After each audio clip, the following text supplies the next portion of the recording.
Hello friends, स्वागत है आपका आपके अपने यूट्यूब चैनल पर। इसका नाम है फैक्ट शूप। आज हम जानेंगे डॉक्ट्राइन ऑफ लेप्सी के बारे में।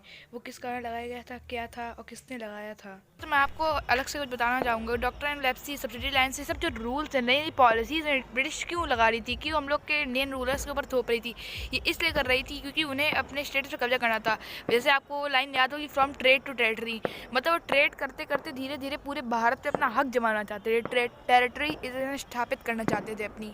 इसीलिए जैसे एक पॉलिसी काम करना बंद करती थी तो वो नई पॉलिसी ले आते हैं, दूसरी पॉलिसी नई पॉलिसी लगा रहे थे।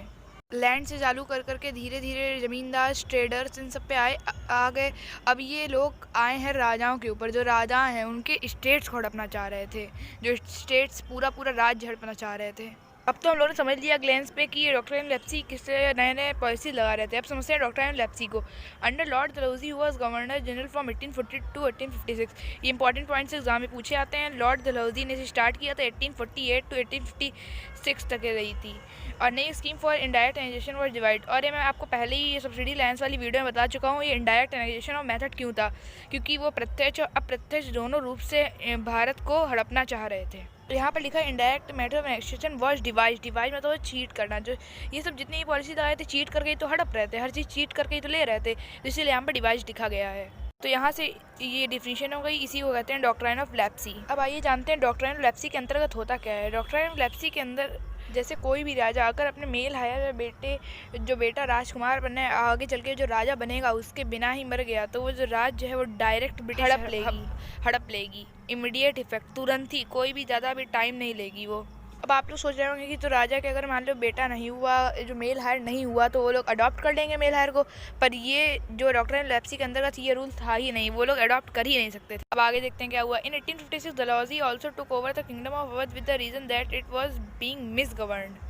जैसे अब तो ऐसे मान लीजिए मेल हायर वाला रूल था डॉक्ट्राइन लेप्सी के अंदर, पर उन्होंने अवध का रूल इसलिए ले लिया कि ये कह के कि यहाँ पर जो है अच्छे से गवर्न नहीं कर पा रही है अवध की जो किंगडम है। और कौन अच्छे से नहीं गवर्न कर पा रहा है? अवध का राजा अच्छे से नहीं गवर्न कर पा रहा है। सोचिए, जो अवध का राजा जिसे एक्सपीरियंस है इतने सालों का, वो नहीं अच्छे से गवर्न कर पा रहा है। और जो ब्रिटिश है वो भी कुछ दिनों की मेहमान जो कुछ दिनों के लिए आई थी, वो अच्छे से गवर्न कर लेगी। ये कहाँ का रूल हो गया। इसी बात पे आगे चल के कई सारे रिवॉल्ट हुए। फिलहाल अभी हम लोग डॉक्ट्राइन ऑफ लेप्सी के बारे में पढ़ेंगे। आइए आगे देखते हैं। दस taking the advantage of the political disunity among the Indian rulers, the east India company transformed itself from a trading company into a strong colonial power. जैसे आप लोगों ने सुना होगा एक थॉट, यूनिटी स्ट्रेंथ, मतलब एकता में ही शक्ति है। एकता नहीं होगी तो हम लोग कोई भी चीज़ जीत नहीं पाएंगे, कोई भी लड़ाई नहीं जीत पाएंगे। उसी तरह जब जो पॉलिटिकल इस राजनीतिक जो राजा थे, सब लोग थे, वो एकत्रित नहीं थे, उनमें से ज़्यादा डिसयूनिटी थी। बस इसी बात का फ़ायदा उठाते हुए ब्रिटिश जब से आई है तब से लेकर अब तक हम लोग के ऊपर रूल कर पा रही है।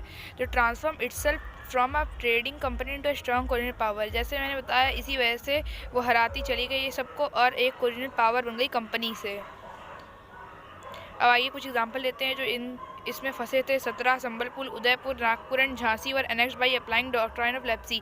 ये स्टेट से जो इसमें फंस गए थे, मीन्स डॉक्ट्राइन ऑफ लेप्सी में फंस गए थे। आइए बताता हूँ आपको झांसी के बारे में। झांसी की रानी थी, उनका जो पहला बेटा था उसकी किसी कारण के चलते डेथ हो गई थी। उन्होंने जब दूसरा बेटा अडॉप्ट किया तो वो ब्रिटिश नहीं मानी और इसीलिए बहुत बड़ा वॉर हो गया। और झांसी की रानी ने मरते दम तक अपने राज्य की सुरक्षा की, इसीलिए उनको द क्वीन ऑफ झांसी कहा जाता है।